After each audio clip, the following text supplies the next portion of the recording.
Dans la banlieue de Kiev, la capitale ukrainienne, ces volontaires se forment à une éventuelle incursion russe dans leur pays.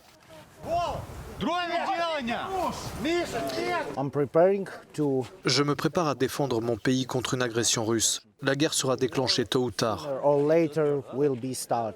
Vous pensez qu'il pourrait y avoir une autre incursion russe? Ce n'est qu'une question de temps. Aucun de ceux qui s'entraînent ici n'a d'expérience militaire. Ils sont avocats, chercheurs ou encore architectes. Mais depuis que la Russie a massé plus de 100 000 soldats près de la frontière ukrainienne, ces volontaires se retrouvent au cœur d'une crise qui pourrait remodeler leur pays et avoir des répercussions sur le continent tout entier. Il y a une certaine tension.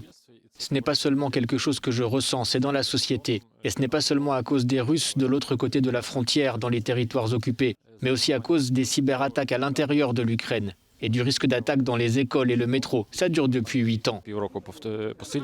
L'année dernière, la situation est devenue plus tendue.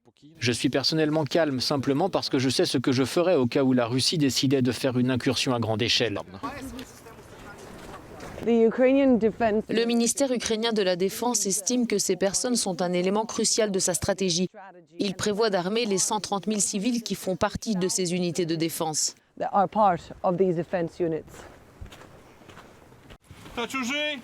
Denis Semirog-Orlik est le responsable. C'est lui qui a créé cette unité sur les réseaux sociaux il y a 2 ans.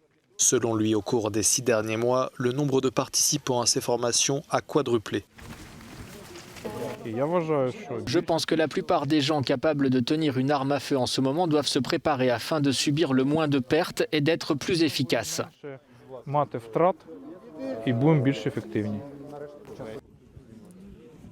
L'Ukraine mise sur le soutien de ses alliés occidentaux pour faire pression sur Moscou et pour que la Russie n'envahisse pas son territoire.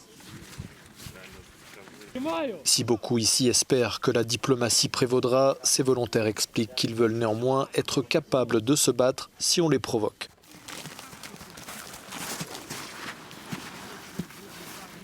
Тримаю.